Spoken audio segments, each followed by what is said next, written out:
by Anna Katharine Green. The House in the Mist. It was a night to drive any man indoors.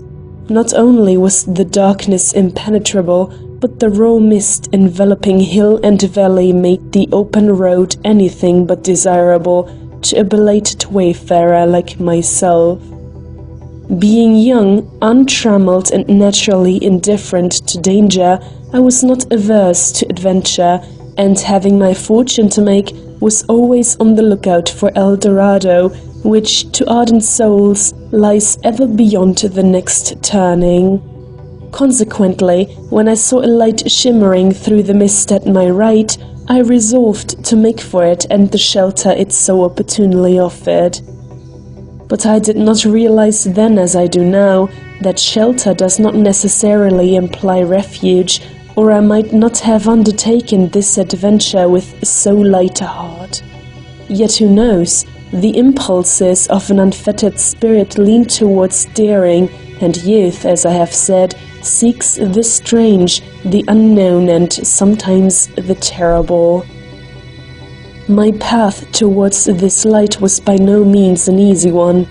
After confused wanderings through tangled hedges and a struggle with obstacles of whose nature I received the most curious impression in the surrounding murk, I arrived in front of a long, low building which, to my astonishment, I found standing with doors and windows open to the pervading mist, save for one square casement through which the light shone from a row of candles placed on a long mahogany table. The quiet and seeming emptiness of this odd and picturesque building made me pause. I am not much affected by visible danger, but this silent room, with its air of sinister expectancy, struck me most unpleasantly, and I was about to reconsider my first impulse and withdraw again to the road, when a second look, thrown back upon the comfortable interior I was leaving, convinced me of my folly and sent me straight towards the door which stood so invitingly open. But halfway up the path, my progress was again stayed by the sight of a man issuing from the house I had so rashly looked upon as devoid of all human presence. He seemed in haste, and at the moment my eye first fell on him was engaged in replacing his watch in his pocket. But he did not shut the door behind him, which I thought odd, especially as his final glance had been a backward one, and seemed to take in all the appointments of the place he was so hurriedly leaving. As we met, he raised his hat. This likewise struck me as peculiar, for the deference he displayed was more marked than that usually bestowed on strangers, while his lack of surprise at an encounter more or less startling in such a mist was calculated to puzzle an ordinary man like myself. Indeed, he was so little impressed by my presence there that he was for passing me without a word or any other hint of good fellowship, save the bow of which I have spoken. But this did not suit me. I was hungry, cold and eager for creature comforts, and the house before me gave forth not only heat, but a savoury odour which in itself was an invitation hard to ignore. I therefore accosted the man. "Will bed and supper be provided me here?" I asked. "I am tired out with a long tramp over hills, and hungry enough to pay anything in reason—" I stopped, for the man had disappeared. He had not paused at my appeal, and the mist had swallowed him. But at the break in my sentence, his voice came back in good-natured tones, and I heard, "Supper will be ready at 9, and there are beds for all. Enter, sir. You are the first to arrive, but the others cannot be far behind." A queer greeting, certainly, but when I strove to question him as to its meaning, his voice returned to me from such a distance that I doubted if my words had reached him with any more distinctness than his answer reached me. "Well," thought I, "it isn't as if a lodging had been denied me. He invited me to enter, and enter I will." The house, to which I now naturally directed a glance of much more careful scrutiny than before, was no ordinary farm building, but a rambling old mansion, made conspicuously larger here and there by jutting porches and more than one convenient lean-to. Though furnished, warmed and lighted with candles, as I have previously described, it had about it an air of disuse which made me feel myself an intruder, in spite of the welcome I had received. But I was not in a position to stand upon ceremony, and ere long I found myself inside the great room and before the blazing logs whose glow had lighted up the doorway and added its own attraction to the other allurements of the inviting place. Though the open door made a draught which was anything but pleasant, I did not feel like closing it, and was astonished to observe the effect of the mist through the square thus left open to the night. It was not an agreeable one, and instinctively turning my back upon that quarter of the room, I let my eyes roam over the wainscoted walls and the odd pieces of furniture which gave such an air of old-fashioned richness to the place. As nothing of the kind had ever fallen under my eyes before, I should have thoroughly enjoyed this opportunity of gratifying my taste for the curious and the beautiful, if the quaint old chairs I saw standing about me on every side had not all been empty. But the solitude of the place, so much more oppressive than the solitude of the road I had left, struck cold to my heart, and I missed the chair rightfully belonging to such attractive surroundings. Suddenly I bethought me of the many other apartments likely to be found in so spacious a dwelling, and going to the nearest door, I opened it and called out for the master of the house.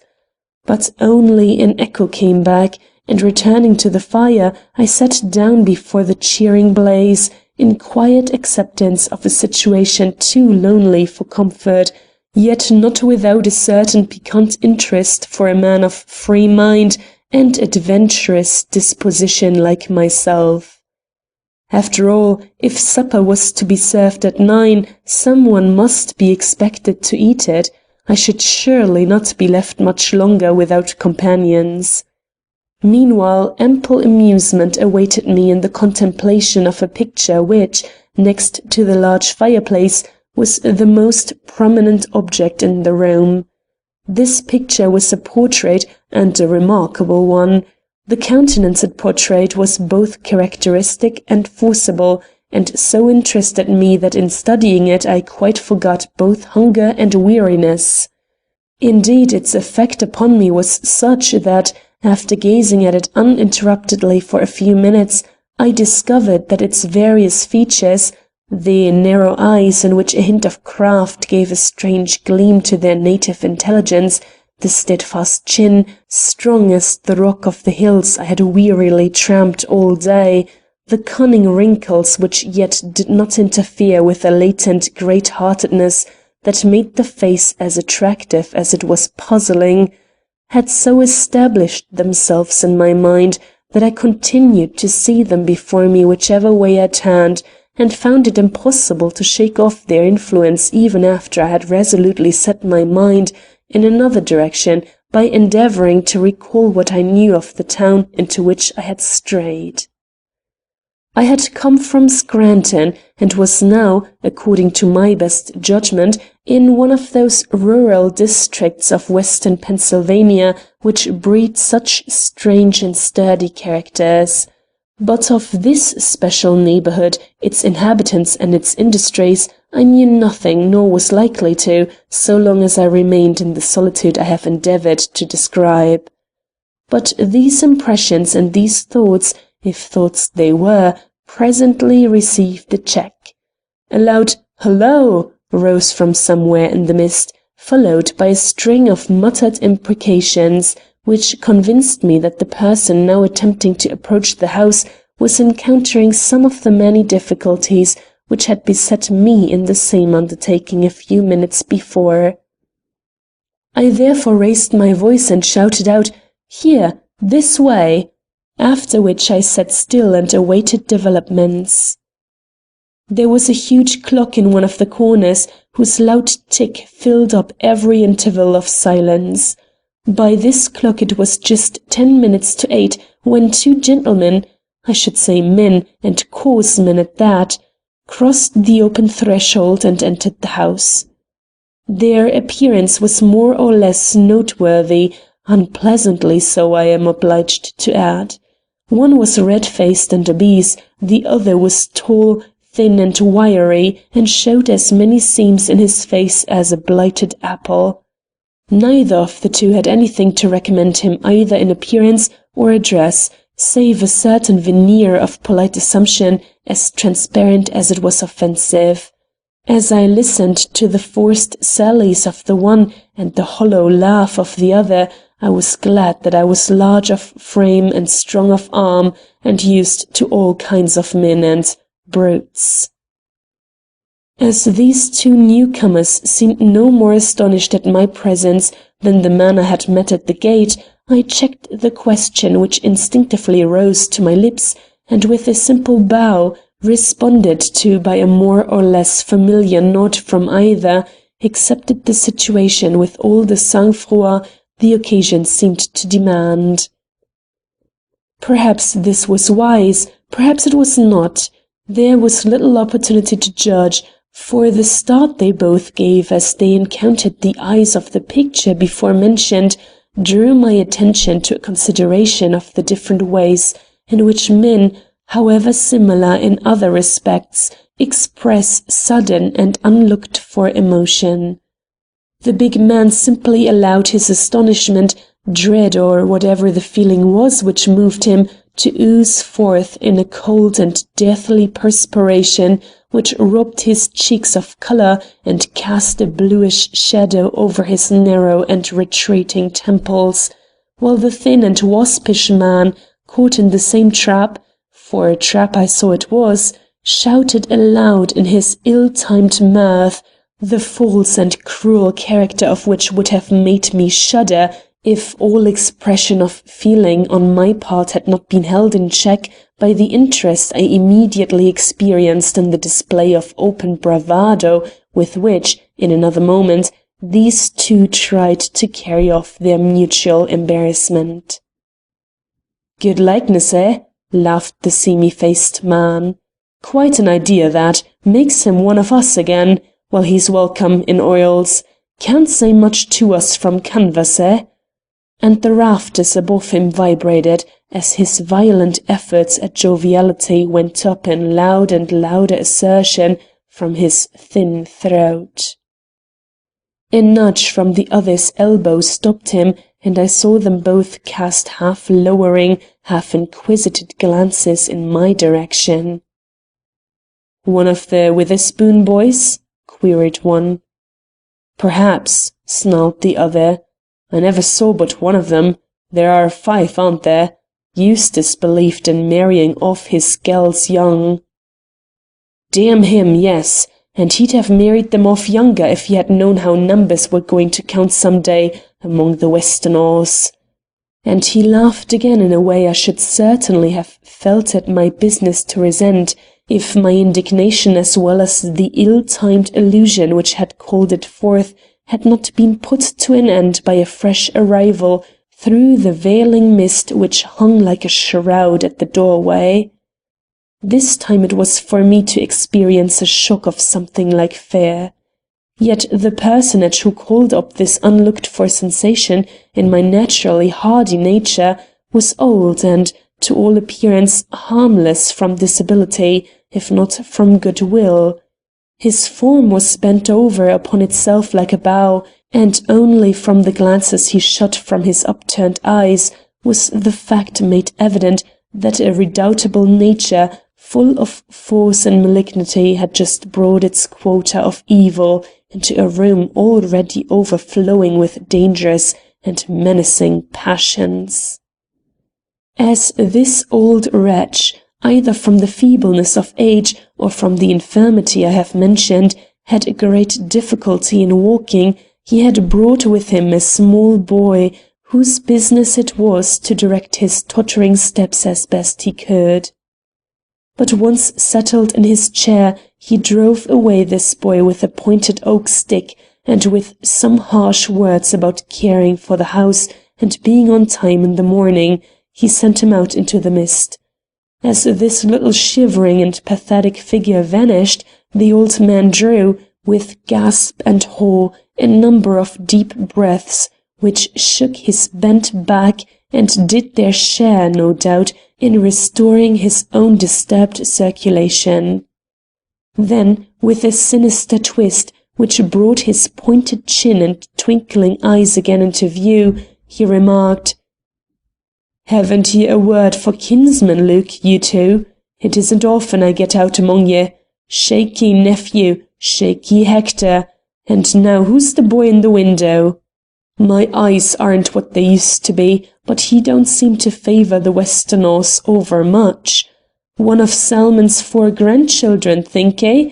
Or a shoot from Eustace's gnarled old trunk? His gals all married Americans, and none of them, I've been told, was a yellow-haired giant like this fellow." As this description pointed directly toward me, I was about to venture a response on my own account, when my attention, as well as theirs, was freshly attracted by a loud "Wah!" at the gate, followed by the hasty but assured entrance of a dapper, wizen but perfectly preserved little old gentleman with a bag in his hand. Looking askance with eyes that were like 2 beads, first at the 2 men who were now elbowing each other for the best place before the fire, and then at the revolting figure in the chair, he bestowed his greeting, which consisted of an elaborate bow, not on them, but upon the picture hanging so conspicuously on the open wall before him, and then, taking me within the scope of his quick, circling glance, cried out with an assumption of great cordiality, "Good evening, gentlemen. Good evening one, good evening all. Nothing like being on the tick. I'm sorry the night has turned out so badly. Some may find it too thick for travel. That would be bad, eh? Very bad for them." As none of the men he openly addressed saw fit to answer, save by the hitch of a shoulder or a leer quickly suppressed, I kept silent also. But this reticence, marked as it was, did not seem to offend the newcomer.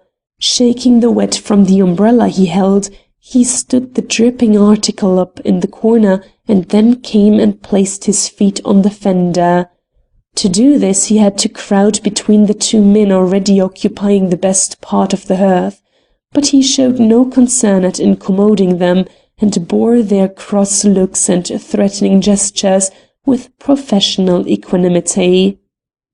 "You know me?" he now unexpectedly snapped, bestowing another look over his shoulder at that oppressive figure in the chair.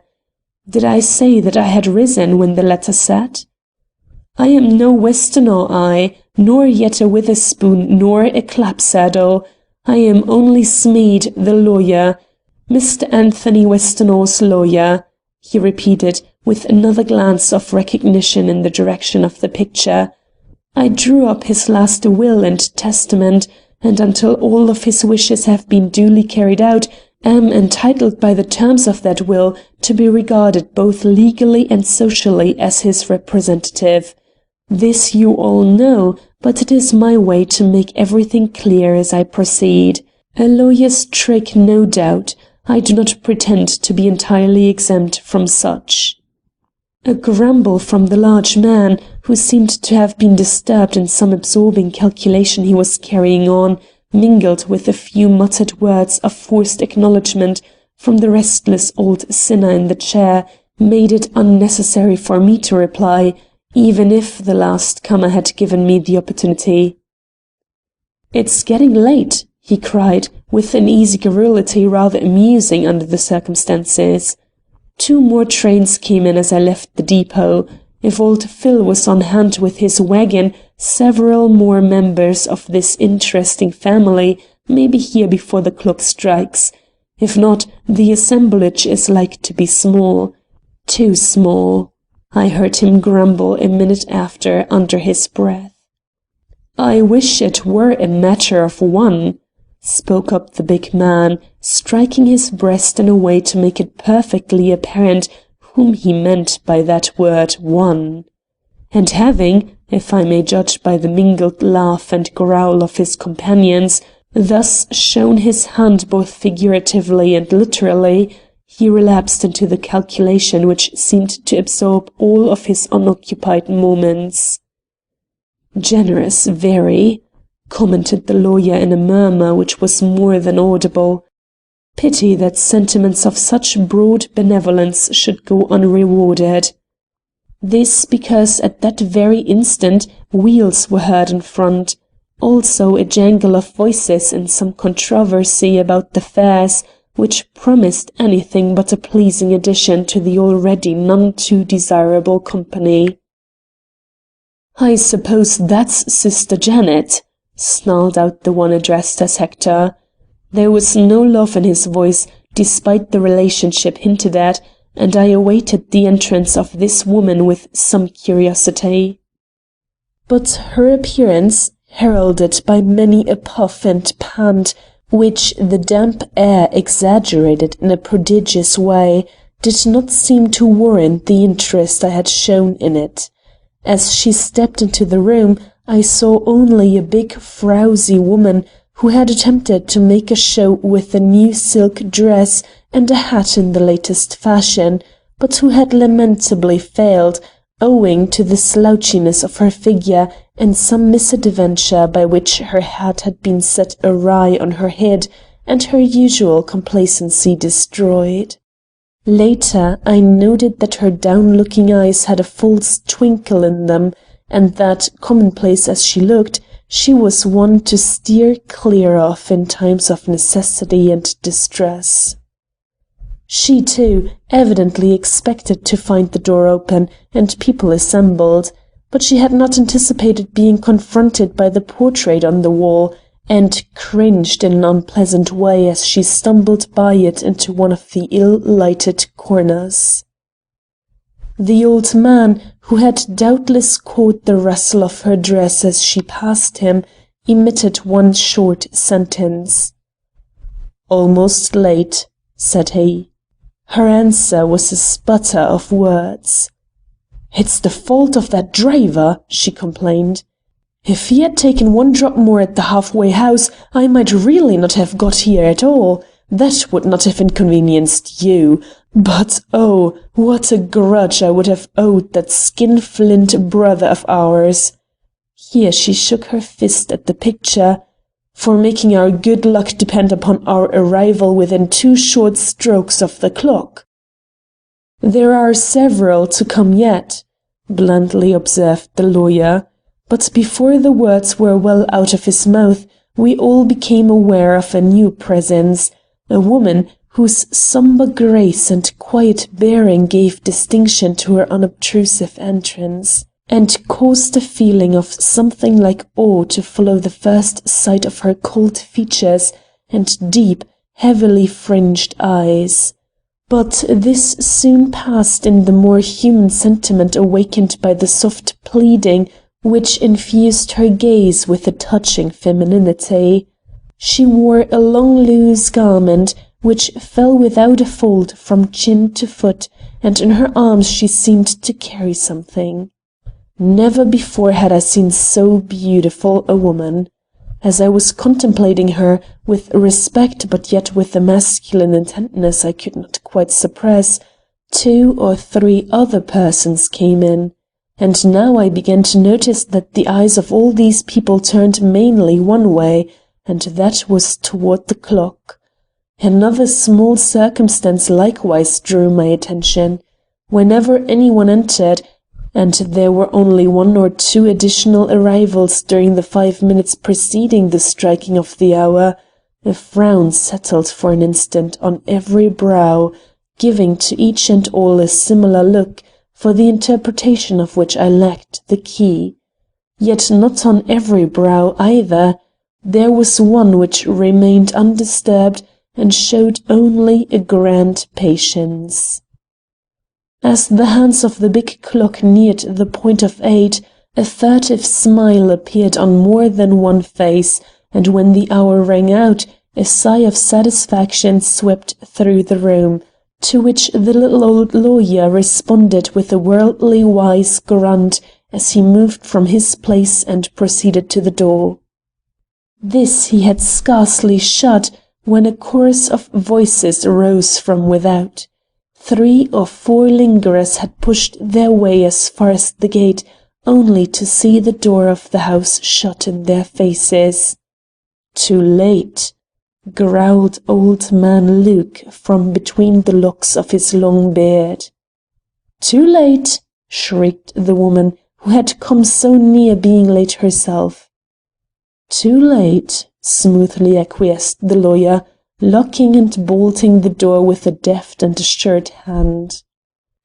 But the 4 or 5 persons who thus found themselves barred out did not accept without a struggle the decision of the more fortunate ones assembled within. More than one hand began pounding on the door, and we could hear cries of, "The train was behind time! Your clock is fast! You are cheating on us! You want it all for yourselves! We will have the law on you!" and other bitter adjurations unintelligible to me from my ignorance of the circumstances which called them forth. But the weary old lawyer simply shook his head and answered nothing, whereat a murmur of gratification rose from within, and a howl of almost frenzied dismay from without, which latter presently received point from a startling vision which now appeared at the casement where the lights burned. A man's face looked in, and behind it that of a woman, so wild and maddened by some sort of heartbreak that I found my sympathies aroused in spite of the glare of evil passions which made both of these countenances something less than human. But the lawyer met the stare of these 4 eyes with a quiet chuckle, which found its echo in the ill-advised mirth of those about him, and moving over to the window where they still peered in, he drew together the 2 heavy shutters which hitherto had stood back against the wall, and fastening them with a bar, shut out the sight of this despair, if he could not shut out the protests which ever and anon were shouted through the keyhole. Meanwhile, one form had sat through this whole incident without a gesture, and on the quiet brow, from which I could not keep my eyes, no shadows appeared save the perpetual one of native melancholy, which was at once the source of its attraction and the secret of its power. Into what sort of gathering had I stumbled, and why did I prefer to await developments rather than ask the simplest question of anyone about me? Meanwhile, the lawyer had proceeded to make certain preparations. With the help of 1 or 2 willing hands, he had drawn the great table into the middle of the room, and having seen the candles restored to their places, began to open his small bag and take from it a roll of paper and several flat documents. Laying the latter in the center of the table and slowly unrolling the former, he consulted, with his foxy eyes, the faces surrounding him, and smiled with secret malevolence as he noted that every chair and every form were turned away from the picture before which he had bent with such obvious courtesy on entering. I alone stood erect, and this possibly was why a gleam of curiosity was noticeable in his glance, as he ended his scrutiny of my countenance and bent his gaze again upon the paper he held. Heavens, thought I, what shall I answer this man if he asks me why I continued to remain in a spot where I have so little business? The impulse came to go, but such was the effect of this strange convocation of persons at night and in a mist which was itself a nightmare, that I failed to take action and remained riveted to my place, while Mr. Smead consulted his roll and finally asked in a business-like tone, quite unlike his previous sarcastic speech, the names of those whom he had the pleasure of seeing before him. The old man in the chair spoke up first. "Luke Westernaw," he announced. "Very good," responded the lawyer. "Hector Westenra," came from the thin man. A nod and a look toward the next. "John Westenra."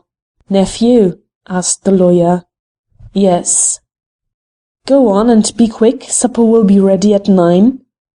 "Eunice Westenra," spoke up a soft voice. I felt my heart bound as if some inner echo responded to that name. "Daughter of whom?" "Hudson Westenra," she gently faltered. "My father is dead, died last night. I am his only heir." A grumble of dissatisfaction and a glint of unrelieved hate came from the doubled-up figure whose malevolence had so revolted me. But the lawyer was not to be shaken. "Very good. It is fortunate you trusted your feet rather than the train. And now what is your name?" He was looking not at me as I had first feared, but at the man next to me, a slim but slippery youth whose small red eyes made me shudder. "William Witherspoon." "Barbara's son?" "Yes." "Where are your brothers?" "One of them I think is outside." Here he laughed. "The other is sick." The way he uttered this word made me set him down as one to be especially wary of when he smiled. But then I had already passed judgment on him at my first view. "And you, madam?" This to the large, dowdy woman with the uncertain eye, a contrast to the young and melancholy Eunice. "Janet Clapsaddle," she replied, waddling hungrily forward and getting unpleasantly near the speaker, for he moved off as she approached, and took his stand in the clear place at the head of the table. "Very good, Mistress Clapsaddle. You were a Westenra, I believe?" "You believe, sneak-faced hypocrite that you are!" she blurted out. "I don't understand your lawyer ways. I like plain speaking myself. Don't you know me, and Luke and Hector and most of us indeed, except that puny, white-faced girl yonder, whom having been brought up on the other side of the ridge, we have none of us seen since she was a screaming baby in Hildegarde's arm. And the young gentleman over there," here she indicated me, "who shows so little likeness to the rest of the family. He will have to make it pretty plain who his father was before we shall like acknowledging him, either as the son of one of Eustace's girls or a chip from Brother Salmon's hard old block." As this caused all eyes to turn upon me, even hers, I smiled as I stepped forward. The lawyer did not return that smile. "What is your name?" he asked shortly and sharply, as if he distrusted me. "Hugh Austin," was my quiet reply. "There is no such name on the list," snapped old Smead, with an authoritative gesture towards those who seemed anxious to enter a protest. "Probably not," I returned, "for I am neither a Witherspoon, a Westenra, nor a Clapsaddle. I am merely a chance wayfarer passing through the town on my way west. I thought this house was a tavern, or at least a place I could lodge in. The man I met in the doorway told me as much, and so I am here. If my company is not agreeable, or if you wish this room to yourselves, let me go into the kitchen. I promise not to meddle with the supper, hungry as I am. Or perhaps you wish me to join the crowd outside? It seems to be increasing." "No, no," came from all parts of the room. "Don't let the door be opened. Nothing could keep Lemuel and his crowd out if they once got foot over the threshold." The lawyer rubbed his chin. He seemed to be in some sort of quandary. First he scrutinized me from under his shaggy brows with a sharp gleam of suspicion, then his features softened, and with a side glance at the young woman who called herself Eunice, perhaps because she was worth looking at, perhaps because she had partly risen at my words, he slipped toward a door I had before observed in the wainscoting on the left of the mantelpiece, and softly opened it upon what looked like a narrow staircase. "We cannot let you go out," said he, "and we cannot let you have a finger in our viands before the hour comes for serving them, so if you will be so good as to follow this staircase up to the top, you will find it ends in a room comfortable enough for the wayfarer you call yourself. In that room you can rest till the way is clear for you to continue your travels. Better we cannot do for you. This house is not a tavern, but the somewhat valuable property of—" He turned with a bow and a smile, as everyone there drew a deep breath, but no one ventured to end that sentence. I would have given all my future prospects, which by the way were not very great, to remain in that room. The oddity of the situation, the mystery of the occurrence, the suspense I saw in every face, the eagerness of the cries I heard redoubled from time to time outside, the malevolence but poorly disguised in the old lawyer's countenance, and above all, the presence of that noble-looking woman, which was the one offset to the general tone of villainy with which the room was charged, filled me with curiosity, if I might call it by no other name, that made my acquiescence in the demand thus made upon me positively heroic. But there seemed no other course for me to follow, and with a last lingering glance at the genial fire, and a quick look about me, which happily encountered hers, I stooped my head to suit the low and narrow doorway opened for my accommodation, and instantly found myself in darkness. The door had been immediately closed by the lawyer's impatient hand.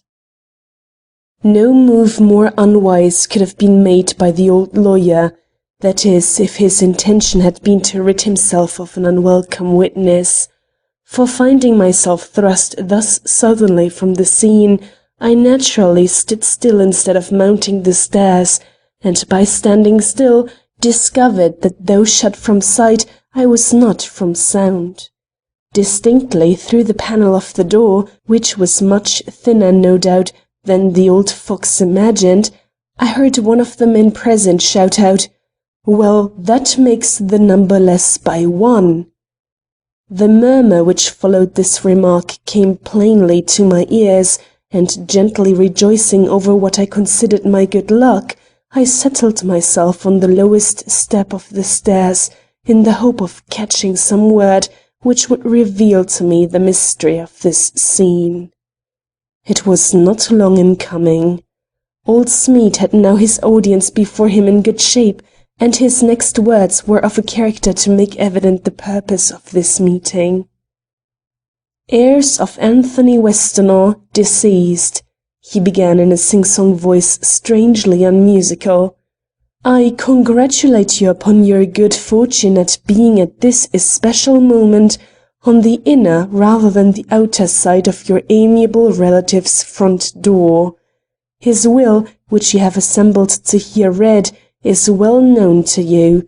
By it his whole property, not so large as some of you might wish, but yet a goodly property for farmers like yourselves, is to be divided this night, share and share alike, among such of his relatives as have found it convenient to be present here between the strokes of 7:30 and 8.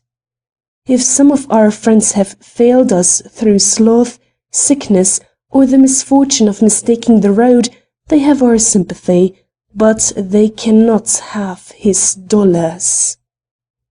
"Cannot have his dollars," echoed a rasping voice which, from its smothered sound, probably came from the bearded lips of the old reprobate in the chair. The lawyer waited for one or two other repetitions of this phrase, a phrase which, for some unimaginable reason, seemed to give him an odd sort of pleasure. Then he went on with greater distinctness and a certain sly emphasis, chilling in effect, but very professional. "Ladies and gentlemen, shall I read his will?" "No, no, the division! Tell us what we are to have!" rose in a shout about him. There was a pause.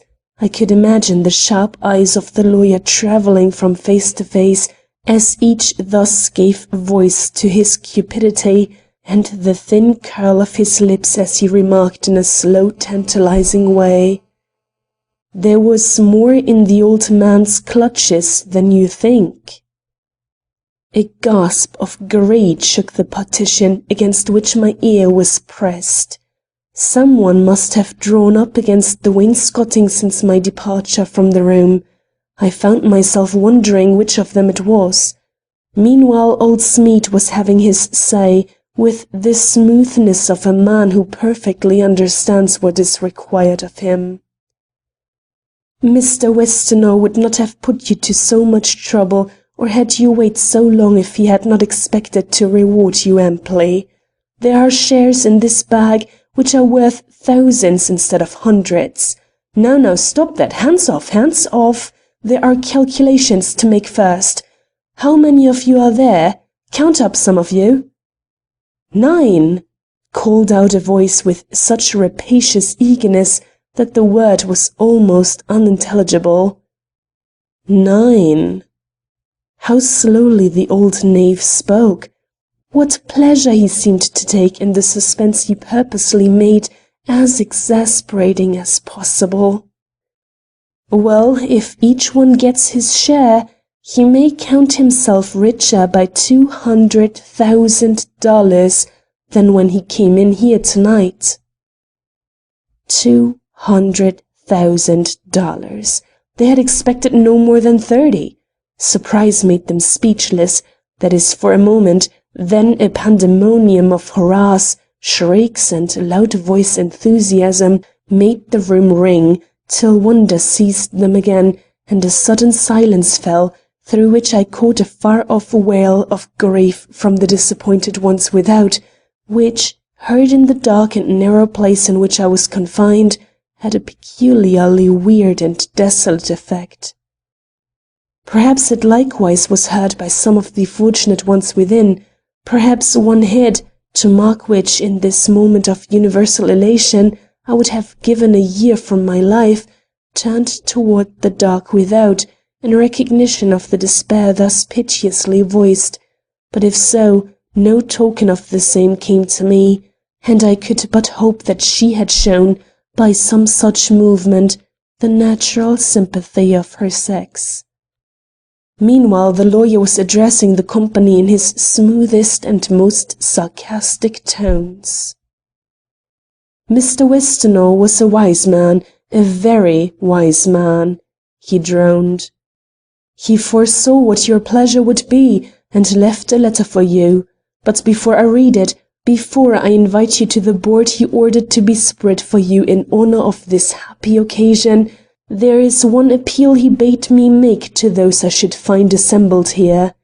As you know, he was not personally acquainted with all the children and grandchildren of his many brothers and sisters. Salmon's sons, for instance, were perfect strangers to him, and all those boys and girls of the Evans branch have never been long enough this side of the mountains for him to know their names, much less their temper or their lives. Yet his heirs, or such was his wish, his great wish, must be honest men, righteous in their dealings and of stainless lives. If therefore anyone among you feels that for reasons he need not state, he has no right to accept his share of Anthony Westonhaugh's bounty, then that person is requested to withdraw before this letter to his heirs is read." Withdraw? Was the man a fool? Withdraw? These cormorants, these suckers of blood, these harpies and vultures? I laughed as I imagined sneaking Hector, malicious Luke, or brutal John responding to this naive appeal, and then found myself wondering why no echo of my mirth came from the men themselves. They must have seen much more plainly than I did the ludicrousness of their weak old kinsman's demand, yet Luke was still, Hector was still, and even John and the 3 or 4 others I have mentioned gave forth no audible token of disdain or surprise.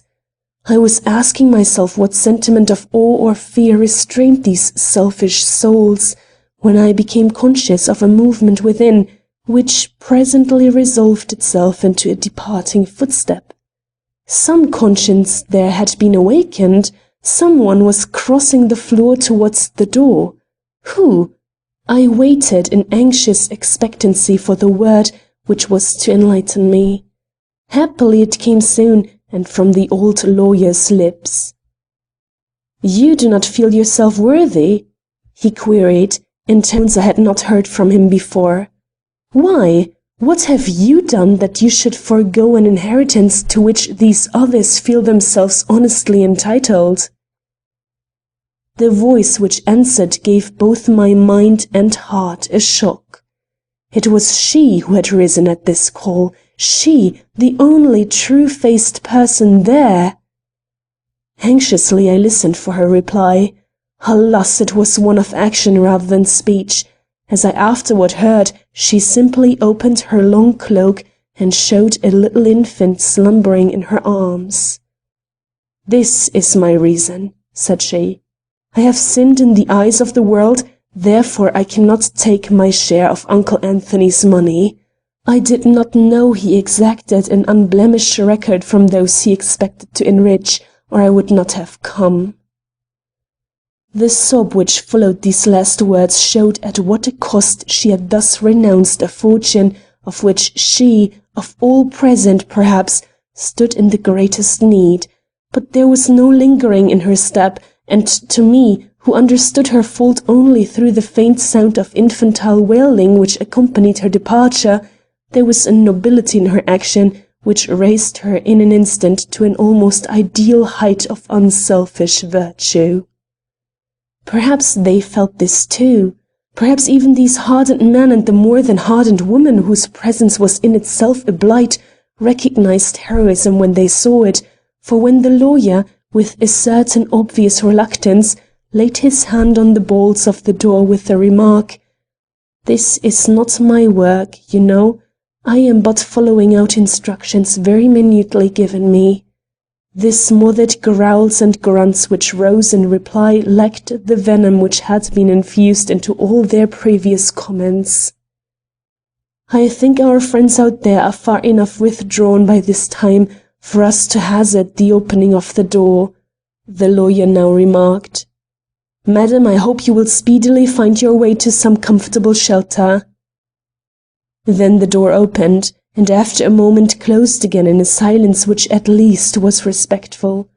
Then I warrant there was not a soul remaining who had not already figured in his mind to what extent his own fortune had been increased by the failure of one of their number to inherit. As for me, my whole interest in the affair was at an end, and I was only anxious to find my way to where this desolate woman faced the mist with her unfed baby in her arms. But to reach this wanderer, it was first necessary for me to escape from the house. This proved simple enough. The upstairs room towards which I rushed had a window overlooking one of the many lean-tos already mentioned. The window was fastened, but I had no difficulty in unlocking it or finding my way to the ground from the top of the lean-to. But once again on terra firma, I discovered that the mist was now so thick that it had all the effect of a fog at sea.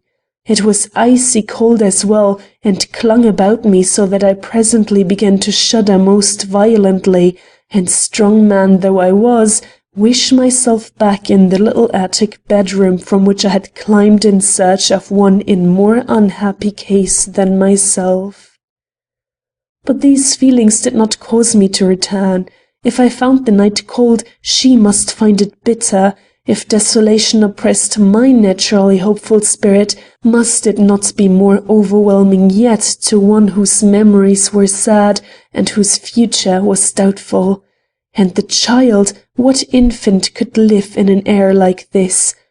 Edging away from the house, I called out her name, but no answer came back. The persons whom we had heard flitting in restless longing about the house a few moments before had left in rage, and she, possibly with them. Yet I could not imagine her joining herself to people of their stamp. There had been a solitariness in her aspect which seemed to forbid any such companionship. Whatever her story, at least she had nothing in common with the two ill-favoured persons whose faces I had seen looking in at the casement. No, I should find her alone. But where?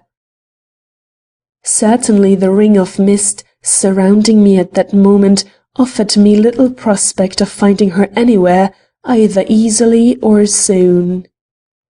Again I raised my voice, and again I failed to meet with response. Then, fearing to leave the house lest I should be quite lost amid the fences and brush lying between it and the road, I began to feel my way along the walls, calling softly now instead of loudly, so anxious was I not to miss any chance of carrying comfort, if not succour, to the woman I was seeking. But the night gave back no sound, and when I came to the open door of a shed, I welcomed the refuge it offered and stepped in. I was, of course, confronted by darkness, a different darkness from that without, blanket-like and impenetrable. But when after a moment of intense listening I heard a soft sound, as of weariful breathing, I was seized anew by hope and, feeling in my pocket for my matchbox, I made a light and looked around. My intuitions had not deceived me. She was there. Sitting on the floor with her cheek pressed against the wall, she revealed to my eager scrutiny only the outlines of her pure, pale profile, but in those outlines and on those pure, pale features I saw such an abandonment of hope, mingled with such quiet endurance, that my whole soul melted before it, and it was with difficulty I managed to say, "Pardon, I do not wish to intrude, but I am shut out of the house also, and the night is raw and cold. Can I do nothing for your comfort or for the child's?" She turned toward me, and I saw a tremulous gleam of pleasure disturb the sombre stillness of her face. Then the match went out in my hand, and we were again in complete darkness. But the little wail, which at the same instant rose from between her arms, filled up the pause as her sweet "hush" filled my heart. "I am used to the cold," came in another moment from the place where she crouched. "It is the child, she is hungry, and I walked here, hoping that, as my father's heir, I might partake in some slight measure of Uncle Anthony's money. Though my father cast me out before he died, and I have neither home nor money, I do not complain. I forfeit it all when—" Another wail, another gentle hush, then silence. I lit another match. "Look in my face," I prayed. "I am a stranger, and you would be showing only proper prudence not to trust me. But I overheard your words when you withdrew from the room where your fortune lay, and I honor you, madam. If food can be got for your little one, I will get it." I caught sight of the convulsive clasp with which she drew to her breast the tiny bundle she held, then darkness fell again. "A little bread," she entreated. "A little milk. Ah, baby, baby, hush." "But where can I get it?" I cried. "They are at table inside. I hear them shouting over their good cheer. But perhaps there are neighbors nearby, do you know?" "There are no neighbors," she replied. "What is got must be got here. I know a way to the kitchen. I used to visit Uncle Anthony when a little child. If you have the courage—" I laughed. This token of confidence seemed to reassure her. I heard her move, possibly she stood up. "In the further corner of this shed," said she, "there used to be a trap, connecting this floor with an underground passageway. A ladder stood against the trap, and a small cellar at the foot communicated by means of an iron-bound door with the large one under the house. 18 years ago the wood of that door was old, now it should be rotten. If you have the strength—" "I will make the effort and see," said I. "But when I am in the cellar, what then?" "Follow the wall to the right. You will come to a stone staircase. As this staircase has no railing, be careful in ascending it. At the top you will find a door. It leads into a pantry adjoining the kitchen. Someone will be in that pantry. Someone will give you a bite for the child, and when she is quieted and the sun has risen, I will go away. It is my duty to do so. My uncle was always upright, if cold. He was perfectly justified in exacting rectitude in his heirs." I might have rejoined by asking if she detected rectitude in the faces of the greedy throng she had left behind her with the guardian of this estate, but I did not. I was too intent upon following out her directions. Lighting another match, I sought the trap. Alas, it was burdened with a pile of sticks and rubbish, which looked as if they had lain there for years. As these had to be removed in total darkness, it took me some time. But once this debris had been scattered and thrown aside, I had no difficulty in finding the trap and, as the ladder was still there, I was soon on the cellar bottom. When, by the reassuring shout I gave, she knew that I had advanced thus far, she spoke, and her voice had a soft and thrilling sound. "Do not forget your own needs," she said. "We two are not so hungry that we cannot wait for you to take a mouthful. I will sing to the baby. Goodbye." These 10 minutes we had spent together had made us friends. The warmth, the strength which this discovery brought, gave to my arm a force that made that old oak door go down before me in 3 vigorous pushes. Had the 8 fortunate ones above not been indulging in a noisy celebration of their good luck, they must have heard the clatter of this door when it fell. But good eating, good drink, and the prospect of an immediate fortune far beyond their wildest dreams made all ears deaf, and no pause occurred in the shouts of laughter and the hum of good fellowship which sifted down between the beams supporting the house above my head. Consequently, little or no courage was required for the completion of my adventure, and before long I came upon the staircase and the door leading from its top into the pantry. The next minute I was in front of that door. But here a surprise awaited me.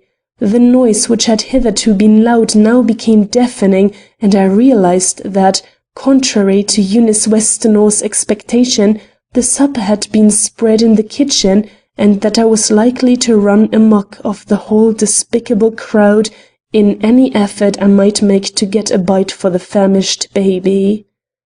I therefore naturally hesitated to open the door, fearing to draw attention to myself, and when I did succeed in lifting the latch and making a small crack, I was so astonished by the sudden hull in the general babel that I drew hastily back and was for descending the stairs in sudden retreat. But I was prevented from carrying out this cowardly impulse by catching the sound of the lawyer's voice addressing the assembled guests. "You have eaten and you have drunk," he was saying. "You are therefore ready for the final toast. Brothers, nephews, heirs all of Anthony Westonhaugh, I rise to propose the name of your generous benefactor, who, if spirits walk this earth, must certainly be with us tonight." A grumble from more than one throat, and an uneasy hitch from such shoulders as I could see through my narrow vantage hole, testified to the rather doubtful pleasure with which this suggestion was received. But the lawyer's tones lost none of their animation as he went on to say, "The bottle from which your glasses are to be replenished for this final draught he has himself provided. So anxious was he that it should be of the very best and altogether worthy of the occasion it is to celebrate, that he gave into my charge, almost with his dying breath, this key, telling me that it would unlock a cupboard here in which he had placed a bottle of wine of the very rarest vintage. This is the key, and yonder, if I do not mistake, is the cupboard." They had already quaffed a dozen toasts. Perhaps this was why they accepted this proposition in a sort of panting silence, which remained unbroken while the lawyer crossed the floor, unlocked the cupboard, and brought out before them a bottle, which he held up before their eyes with a simulated glee almost saturnine. "Isn't that a bottle to make your eyes dance? The very cobwebs on it are eloquent. And see, look at this label. Tokai, friends, real Tokai. How many of you ever had the opportunity of drinking real Tokai before?" A long, deep sigh from a half-dozen throats in which some strong but hitherto repressed passion, totally incomprehensible to me, found sudden vent, rose in one simultaneous sound from about that table, and I heard one jocular voice sing out, "Pass it around, Smead. I'll drink to Uncle Anthony out of that bottle till there isn't a drop left to tell what was in it." But the lawyer was in no hurry. "You have forgotten the letter for the hearing of which you are all called together. Mr. Anthony Westonhaugh left behind him a letter. The time is now come for reading it." As I heard these words and realized that the final toast was to be delayed, and that some few moments must yet elapse before the room would be cleared and an opportunity given me for obtaining what I needed for the famishing mother and child, I felt such impatience with the fact, and so much anxiety as to the condition of those I had left behind me, that I questioned whether it would not be better for me to return to them empty-handed than to leave them so long without the comfort of my presence, when the fascination of the scene again seized me, and I found myself lingering to mark its conclusion with an avidity which can only be explained by my sudden and intense consciousness of what it all might mean to her, whose witness I had thus inadvertently become. The careful lawyer began by quoting the injunction with which this letter had been put in his hands. "When they are warm with food and wine, but not too warm," thus his adjuration ran, "then let them hear my first and only words to them." I know you are eager for these words, folk so honest, so convinced of their own purity and uprightness, that they can stand unmoved while the youngest and most helpless among them withdraws her claim to wealth and independence rather than share an unmerited bounty. Such folk, I say, must be eager, must be very anxious to know why they have been made the legatees of so great a fortune under the easy conditions and amid such slight restrictions as have been imposed upon them by their munificent kinsmen. "I had rather go on drinking toasts," babbled one thick voice. "I had rather finish my figuring," growled another, in whose grating tones no echo remained of Hector Westonhaugh's formerly honeyed voice.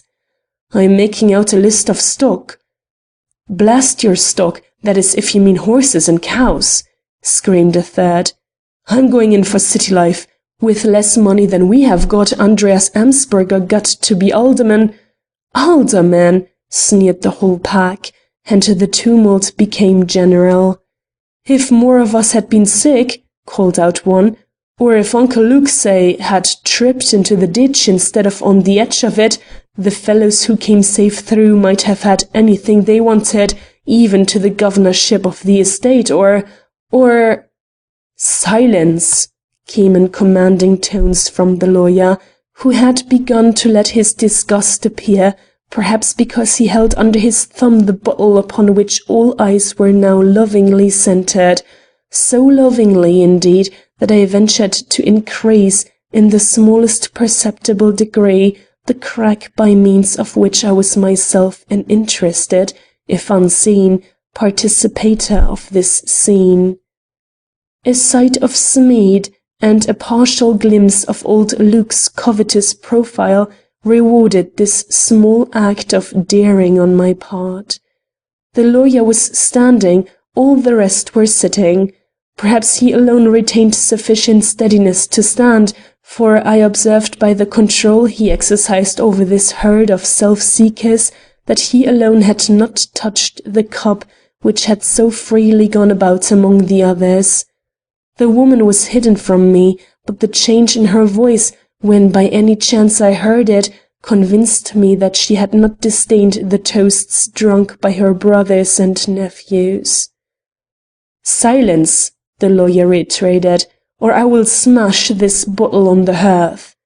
He raised it in one threatening hand, and every man there seemed to tremble, while old Luke put out his fingers with an entreaty that ill became them. "You want to hear the letter?" old Smead called out. "I thought so."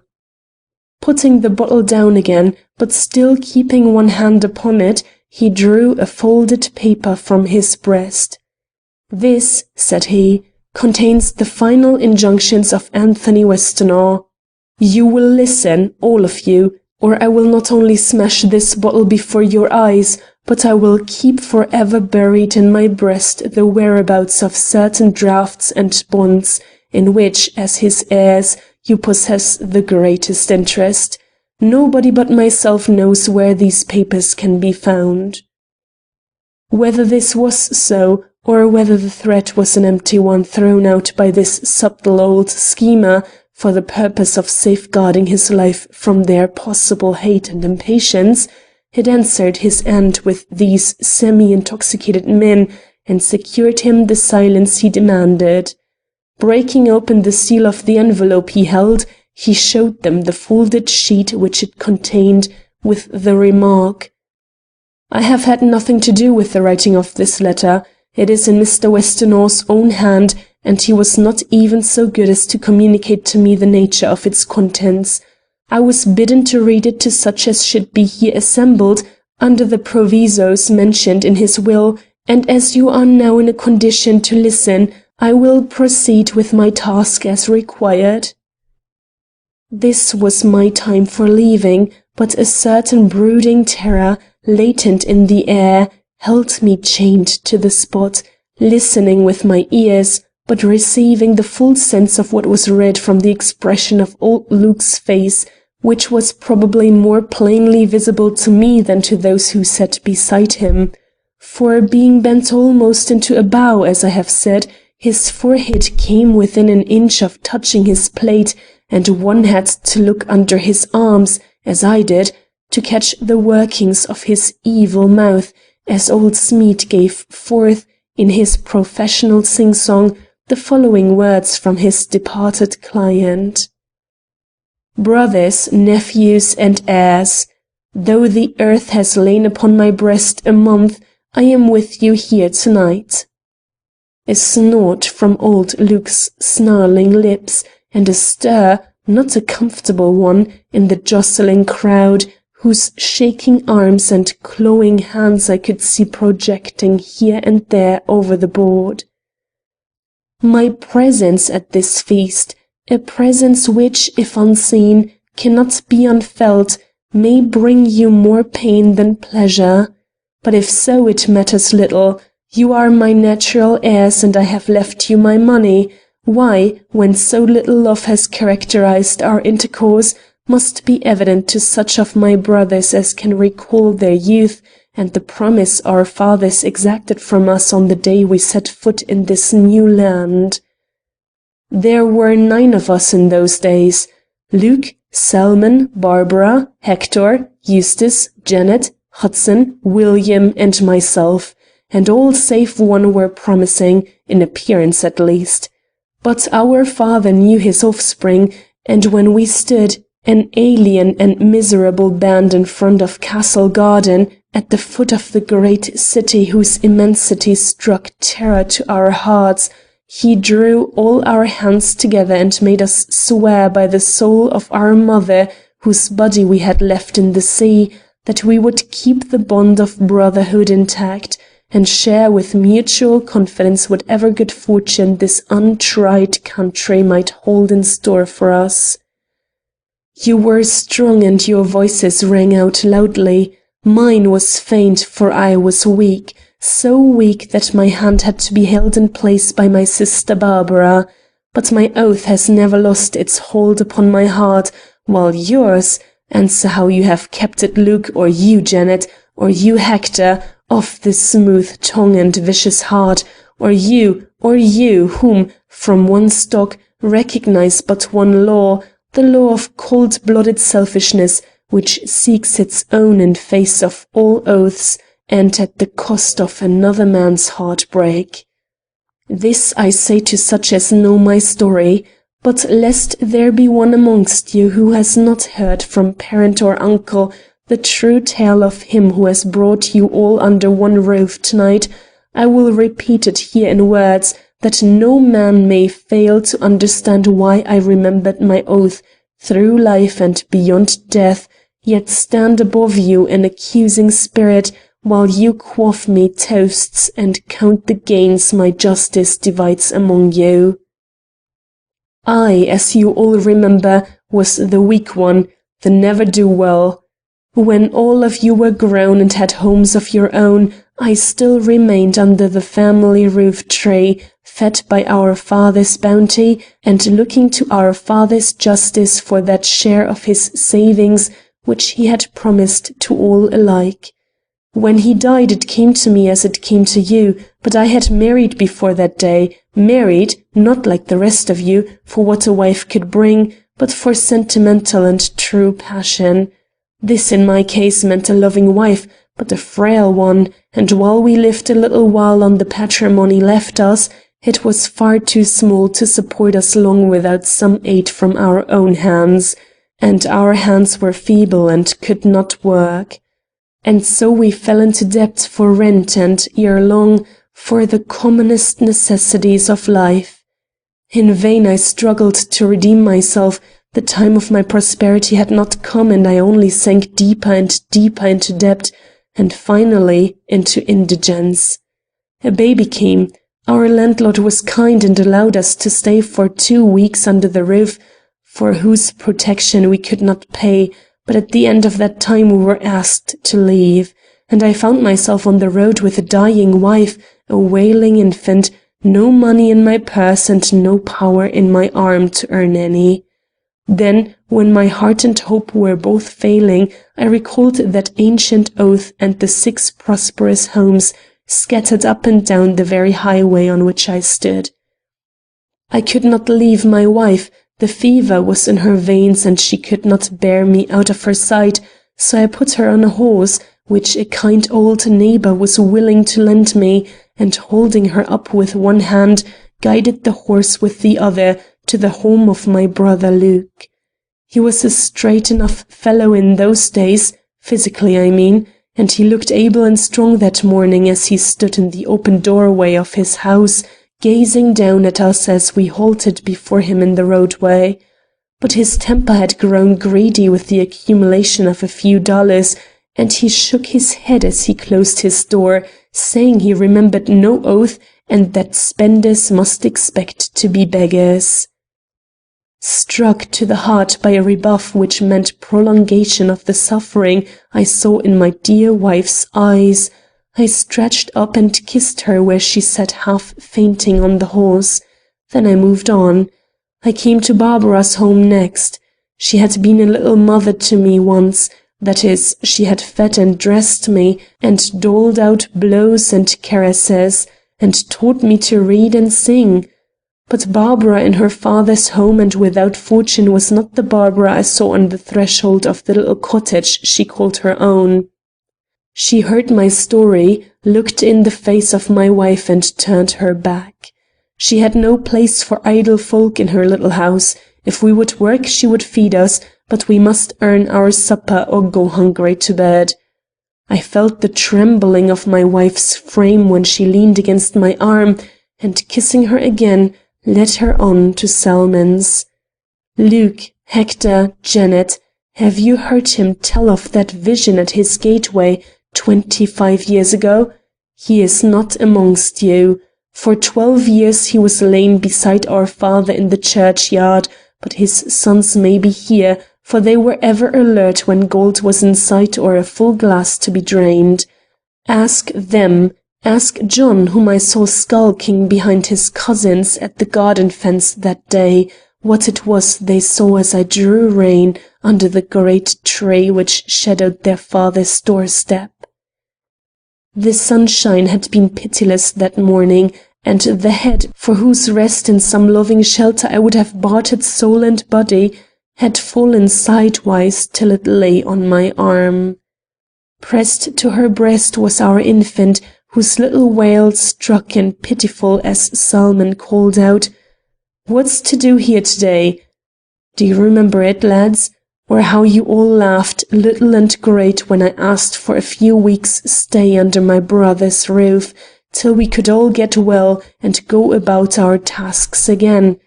I remember, I, who am writing these words from the very mouth of the tomb, I remember. But I do not curse you, I only rode on to the next. The way ran uphill now, and the sun which, since our last stop, had been under a cloud, came out and blistered my wife's cheeks, already burning red with fever. But I pressed my lips upon them and led her on. With each rebuff I gave her a kiss, and her smile, as her head pressed harder and harder upon my arm, now exerting all its strength to support her, grew almost divine. But it vanished at my nephew Lemuel's. He was shearing sheep, and could give no time to company, and when, late in the day, I drew rein at Janet's and she said she was going to have a dance and could not look after sick folk, the pallid lips failed to return my despairing embrace, and in the terror which this brought me, I went down in the gathering twilight into the deep valley where William raised his sheep, and reckoned, day by day, the increase among his pigs. Oh, the chill of that descent! Oh, the gloom of the gathering shadows! As we neared the bottom and I heard a far-off voice shout out a hoarse command, some instinct made me reach up for the last time and bestow that faithful kiss which was at once her consolation and my prayer. My lips were cold with the terror of my soul, but they were not so cold as the cheek they touched, and shrieking in my misery and need, I fell before William where he halted by the horse trough, and he was always a hard man, was William, and it was a shock to him, no doubt, to see us standing in our anguish and necessity before him, but he raised the whip in his hand, and when it fell, my arm fell with it, and she slipped from my grasp to the ground, and lay in a heap in the roadway. He was ashamed next minute and pointed out to the house nearby, but I did not carry her in, and she died in the roadway. Do you remember it, Luke? Do you remember it, Lemuel? But it is not of this I complain at this hour, nor is it for this I ask you to drink the toast I have prepared for you. The looks, the writhings of old Luke and such others I could now see through the widening crack my hands unconsciously made in the doorway, told me that the rack was at work in this room so lately given up to revelry. Yet the mutterings which from time to time came to my ear from one sullen lip or another did not rise into frightened imprecation or even into any assertion of sorrow or contrition. It seemed as if some suspense, common to all, held them speechless if not dumbly apprehensive, and while the lawyer said nothing in recognition of this, he could not have been quite blind to it, for he bestowed one curious glance around the table before he proceeded with old Anthony's words. Those words had now become short, sharp, and accusatory. My child lived, and what remained to me of human passion and longing centered in his frail existence. I managed to earn enough for his eating and housing, and in time I was almost happy again. This was while our existence was a struggle, but when, with the discovery of latent powers in my own mind, I began to find my place in the world and to earn money, then your sudden interest in my boy taught me a new lesson in human selfishness, but not as yet new fears. My nature was not one to grasp ideas of evil, and the remembrance of that oath still remained to make me lenient towards you. I let him see you, not much, not often, but yet often enough for him to realize that he had uncles and cousins, or if you like it better, kindred. And how did you repay this confidence on my part? What hand had ye in the removal of this small barrier to the fortune my own poor health warranted you in looking upon, even in those early days, as your own? To others' eyes it may appear none, to mine ye are one and all his murderers, as certainly as all of you were the murderers of the good physician hastening to his aid. For his illness was not a mortal one. He would have been saved if the doctor had reached him, but a precipice swallowed that good Samaritan, and now I, of all who looked upon the footprints which harrowed up the road at this dangerous point, knew whose shoes would fit those marks. God's providence it was called, and I let it pass for such, but it was a providence which cost me my boy, and made you my heirs.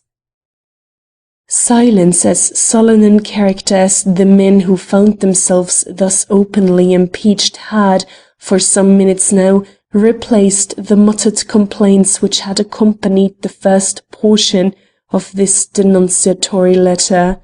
As the lawyer stopped to cast them another of those strange looks, a gleam from old Luke's sidewise eyes startled the man next him, who, shrugging a shoulder, passed the underhanded look on, till it had circled the board and stopped with the young man sitting opposite the crooked sinner who had started it. I began to have a wholesome dread of them all, and was astonished to see the lawyer drop his hand from the bottle which to some degree offered itself as a possible weapon. But he knew his audience better than I did. Though the bottle was now free for any man's taking, not a hand trembled toward it, nor was a single glass held out. The lawyer, with an evil smile, went on with his relentless client's story. Ye had killed my wife, ye had killed my son, but this was not enough. Being lonesome in my great house, which was as much too large for me as my fortune was, I had taken a child to replace the boy I had lost. Remembering the cold blood running in the veins of those nearest me, I chose a boy from alien stock, and for a while knew contentment again. But as he developed and my affections strengthened, the possibility of all my money going his way aroused my brothers and sisters from the complacency they had enjoyed since their road to fortune had been secured by my son's death. And one day, can you recall it, Hudson? Can you recall it, Lemuel? The boy was brought in from the mill and laid at my feet, dead. He had stumbled amongst the great belts, but whose was the voice which had startled him with a sudden "Hello"? Can you say, Luke? Can you say, John? I can say in whose ear it was whispered that 3, if not more of you, were seen moving among the machinery that fatal morning. Again, God's providence was said to have visited my house, and again ye were my heirs. "Stop there!" broke in the harsh voice of Luke, who was gradually growing livid under his long grey locks. "Lies! Lies!" shrieked Hector, gathering courage from his brother. "Cut it all and give us the drink," snarled one of the younger men, who was less under the effect of liquor than the rest. But a trembling voice muttered, "Hush!" and the lawyer, whose eyes had grown steely under these comments, took advantage of the sudden silence which had followed this last objurgation, and went steadily on. "Some men would have made a will and denounced you. I made a will, but did not denounce you. I am no breaker of oaths. More than this, I learned a new trick. I, who hated all subtlety and looked upon craft as the favorite weapon of the devil, learned to smile with my lips while my heart was burning with hatred. Perhaps this was why you all began to smile too, and joke me about certain losses I had sustained, by which you meant the gains which had come to me. That these gains were many times greater than you realized added to the sting of this good fellowship, but I held my peace, and you began to have confidence in a good nature which nothing could shake. You even gave me a supper. A supper? What was there in these words to cause every man here to stop in whatever movement he was making and stare, with wide-open eyes, intently at the reader? He had spoken quietly, he had not even looked up, but the silence which, for some minutes back, had begun to reign over that tumultuous gathering, now became breathless, and the seams in Hector's cheeks deepened to a bluish criss-cross. "You remember that supper?" As the words rang out again, I threw wide the door.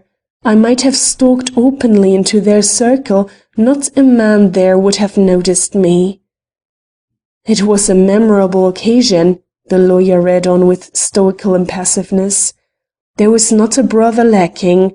Luke and Hudson and William and Hector and Eustace's boys as well as Eustace himself, Janet too, and Salmon's Lemuel, and Barbara's son, who, even if his mother had gone the way of all flesh, had so trained her black brood in the love of the things of this world, that I scarcely missed her when I looked about among you all for the 8 sturdy brothers and sisters who had joined in one clasp and one oath under the eye of the true-hearted immigrant, our father. What I did miss was one true eye lifted to my glance, but I did not show that I missed it, and so our peace was made and we separated, you to wait for your inheritance, and I for the death which was to secure it to you. For when the cup passed around that night, you each dropped into it a tear of repentance, and tears make bitter drinking. I sickened as I quaffed and was never myself again, as you know. Do you understand me, you cruel, crafty ones?" Did they not? Heads quaking, throats gasping, teeth chattering, no longer sitting, all risen, all looking with wild eyes for the door. Was it not apparent that they understood and only waited for one more word to break away and flee the accursed house? But that word lingered. Only Smead had now grown pale himself, and read with difficulty the lines which were to end this frightful scene. As I saw the red gleam of terror shine out from his small eyes, I wondered if he had been but the blind tool of this implacable client, and was as ignorant as those before him of what was to follow this heavy arraignment. The dread with which he finally proceeded was too marked for me to doubt the truth of his surmise. This is what he found himself forced to read. There was a bottle reserved for me. It had a green label on it. A shriek from everyone there and a hurried look up and down the bottles standing on the table. "A green label," the lawyer repeated, and it made a goodly appearance as it was set down before me. "But you had no liking for wine with a green label on the bottle. One by one you refused it, and when I rose to quaff my final glass alone, every eye before me fell and did not lift again until the glass was drained. I did not notice this then, but I see it all now, just as I hear again the excuses you gave for not filling your glasses as the bottle went round.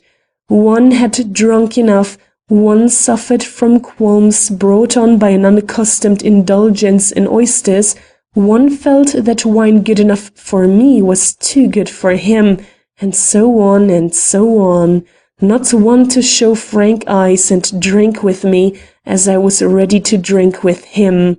Why? Because one and all of you knew what was in that cup and would not risk an inheritance so nearly within your grasp. "Lies! Lies!" again shrieked the raucous voice of Luke, smothered by terror, while oaths, shouts, imprecations rang out in horrid tumult from one end of the table to the other, till the lawyer's face, over which a startling change was rapidly passing, drew the whole crowd forward again in awful fascination, till they clung, speechless, arm in arm, shoulder propping shoulder, while he gasped out in dismay equal to their own these last fatal words. "That was at your board, my brothers. Now you are at mine. You have eaten my viands, drunk of my cup, and now, through the mouth of the one man who has been true to me, because therein lies his advantage, I offer you a final glass. Will you drink it? I drank yours. By that old-time oath which binds us to share each other's fortune, I ask you to share this cup with me. You will not." "No, no, no!" shouted one after another. Then the inexorable voice went on, a voice which to these miserable souls was no longer that of the lawyer, but an issue from the grave they had themselves dug for Anthony Westonhaugh. "Know that your abstinence comes too late, that you have already drunk the toast destined to end your lives. The bottle which you must have missed from that board of yours has been offered you again. A label is easily changed, and Luke, John, Hector, I know you all so well. That bottle has been greedily emptied by you, and while I, who sipped sparingly, lived 3 weeks, you, who have drunk deep, have not 3 hours before you, possibly not 3 minutes." Oh, the wail of those lost souls as this last sentence issued in a final pant of horror from the lawyer's quaking lips. Shrieks, howls, prayers for mercy, groans to make the hair rise, and curses, at sound of which I shut my ears in horror, only to open them again in dread as, with one simultaneous impulse, they flung themselves upon the lawyer, who, foreseeing this rush, had backed up against the wall. He tried to stem the tide. "I knew nothing of the poisoning," he protested. "That was not my reason for declining the drink. I wished to preserve my senses, to carry out my client's wishes. As God lives, I did not know he meant to carry his revenge so far. Mercy! But the hands which clutched him were the hands of murderers, and the lawyer's puny figure could not stand up against the avalanche of human terror, relentless fury, and mad vengeance which now rolled in upon it. As I bounded to his relief, he turned his ghastly face upon me, but the way between us was blocked, and I was preparing myself to see him sink before my eyes, when an unearthly shriek rose from behind us, and every living soul in that mass of struggling humanity paused, set and staring, with stiffened limbs and eyes fixed, not on him, not on me, but on one of their own number, the only woman amongst them, Janet Clapsaddle, who, with clutching hands clawing her breast, was reeling in solitary agony in her place beside the board.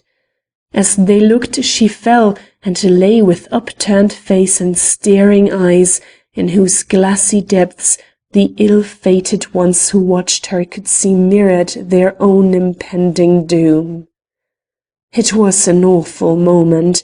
A groan, in which was concentrated the despair of 7 miserable souls, rose from that petrified band. Then, man by man, they separated and fell back, showing on each weak or wicked face the particular passion which had driven them into crime and made them the victims of this wholesale revenge. There had been some sort of bond between them till the vision of death rose before each shrinking soul. Shoulder to shoulder in crime, they fell apart as their doom approached, and rushing, shrieking, each man for himself, they one and all sought to escape by doors, windows, or any outlet which promised release from this fatal spot. One rushed by me, I do not know which one, and I felt as if a flame from hell had licked me. His breath was so hot and the moans he uttered so like the curses we imagine to blister the lips of the lost. None of them saw me. They did not even detect the sliding form of the lawyer crawling away from them to some place of egress of which they had no knowledge, and convinced that in this scene of death I could play no part worthy of her who awaited me, I rushed away and, groping my way back through the cellar, sought the sight of her who still crouched in patient waiting against the dismal wall. Her baby had fallen asleep.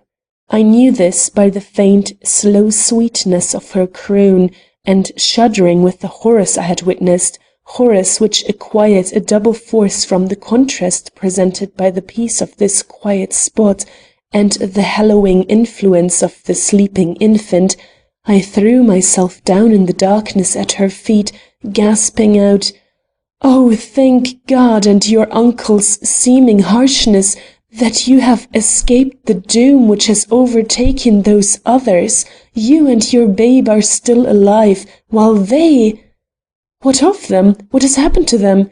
You are breathless, trembling. You have brought no bread. No, no food in this house means death. Your relatives gave food and wine to your uncle at a supper. He, though now in his grave, has returned the same to them. There was a bottle—" I stopped, appalled. A shriek, muffled by distance but quivering with the same note of death I had heard before, had gone up again from the other side of the wall against which we were leaning. "Oh!" she gasped. "And my father was at that supper, my father who died last night cursing the day he was born. We are an accursed race. I have known it all my life, perhaps that was why I mistook passion for love. And my baby— Oh, God have mercy, God have mercy!" The plaintiveness of that cry, the awesomeness of what I had seen, of what was going on at that moment almost within the reach of our arms, the darkness, the desolation of our two souls, affected me as I had never been affected in my whole life before. In the concentrated experience of the last 2 hours I seemed to live years under this woman's eyes, to know her as I did my own heart, to love her as I did my own soul. No growth of feeling ever brought the ecstasy of that moment's inspiration.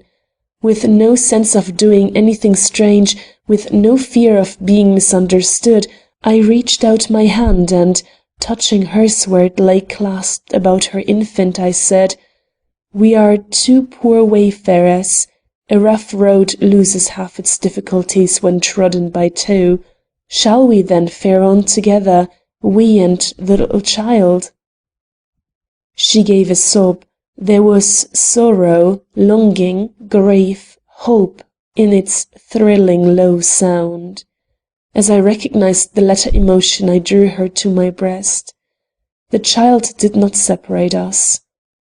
"We shall be happy," I murmured, and her sigh seemed to answer a delicious yes, when suddenly there came a shock to the partition against which we leaned, and starting from my clasp, she cried, "Our duty is in there. Shall we think of ourselves or even of each other while these men, all relatives of mine, are dying on the other side of this wall?"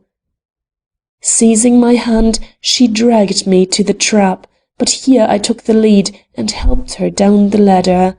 When I had her safely on the floor at the foot, She passed in front of me again, but once up the steps and in front of the kitchen door, I thrust her behind me, for one glance into the room beyond had convinced me it was no place for her. But she would not be held back. She crowded forward beside me, and together we looked upon the wreck within. It was a never-to-be-forgotten scene. The demon that was in those men had driven them to demolish furniture, dishes, everything. In one heap lay what an hour before had been an inviting board surrounded by rollicking and greedy guests. But it was not upon this overthrow we stopped to look. It was upon something that mingled with it, dominated it, and made of this chaos only a setting to awful death. Janet's face, in all its natural hideousness and depravity, looked up from the floor beside this heap, and farther on, the twisted figure of him they called Hector, with something more than the seams of greedy longing around his wide, staring eyes and icy temples. Two in this room, and on the threshold of the one beyond a moaning third who sank into eternal silence as we approached, and before the fireplace in the great room a horrible crescent that had once been aged Luke, upon whom we had no sooner turned our backs than we caught glimpses here and there of other prostrate forms which moved once under our eyes and then moved no more. One only still stood upright, and he was the man whose obtrusive figure and sordid expression had so revolted me in the beginning. There was no colour now in his flabby and heavily fallen cheeks. The eyes in whose false sheen I had seen so much evil were glazed now, and his big and burly frame shook the door it pressed against.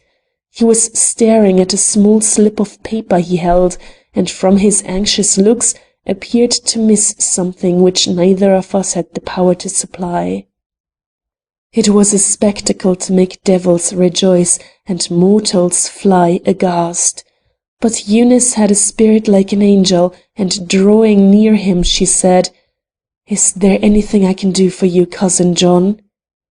He started, looked at her with the same blank gaze he had hitherto cast at the wall, then some forms formed on his working lips, and we heard, "I can't reckon.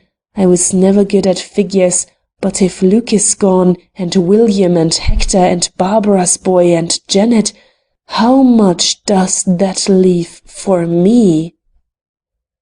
He was answered almost the moment he spoke, but it was by other tongues and in another world than this. As his body fell forward, I tore open the door before which he had been standing, and lifting the almost fainting Eunice in my arms, I carried her out into the night. As I did so, I caught a final glimpse of the pictured face I found it so hard to understand a couple of hours before. I understood it now. A surprise awaited us as we turned toward the gate.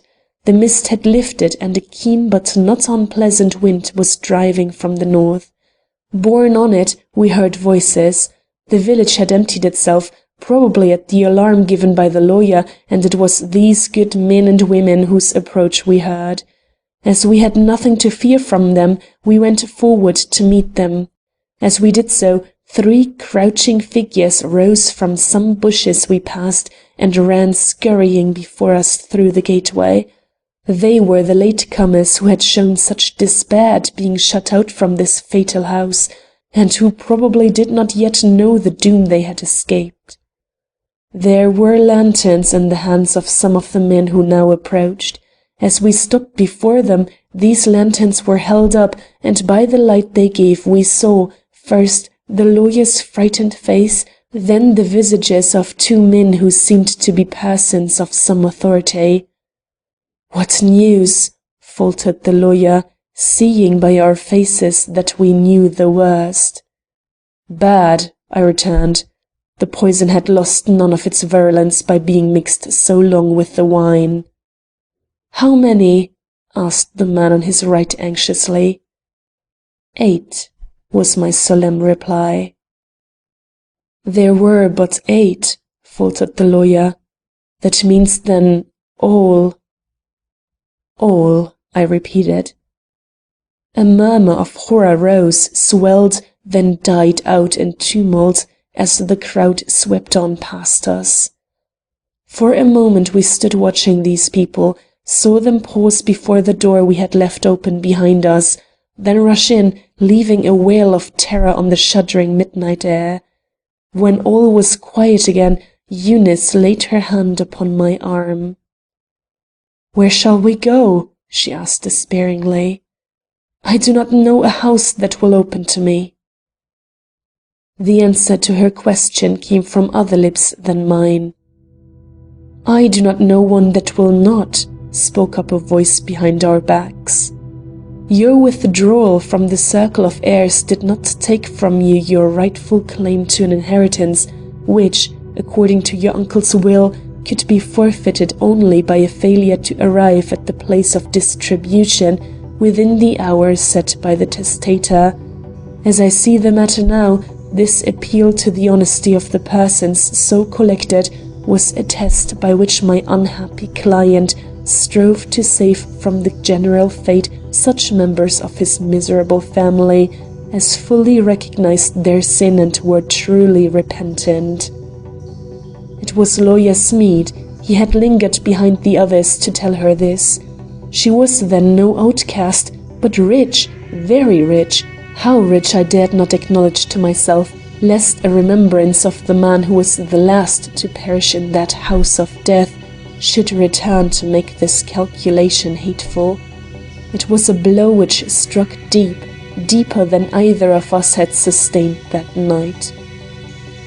As we came to realize it, I stepped slowly back, leaving her standing erect and tall in the middle of the roadway, with her baby in her arms. But not for long. Soon she was close at my side, murmuring softly, "Two wayfarers still, only the road will be more difficult and the need of companionship greater. Shall we fare on together, you, I, and the little one?"